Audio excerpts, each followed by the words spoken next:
కడప జిల్లాలోని పులివెందుల అంటే YS family. YS family అంటే పులివెందుల. ఆ నియోజకవర్గంతో ఆ ఫ్యామిలీ అనుబంధం అంతగా పెనవేసుకుపోయింది.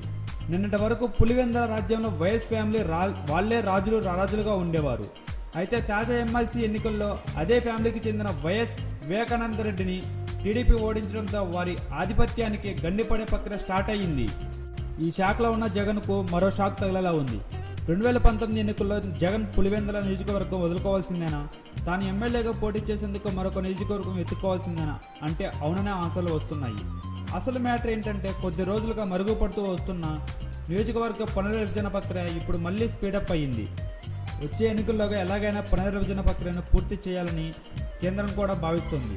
ఈ పునర్విభజనలో కడప జిల్లాలో ప్రస్తుతం ఉన్న 10 సీట్లకు కొత్తగా మరో 3 సీట్లు రానున్నాయి. ఈ మార్పులో పులివెందులకు పూర్తిగా రద్దు చేసేలా టీడీపీ ప్రయత్నాలు చేస్తుందన్న గుసగుసలు వినిపిస్తున్నాయి.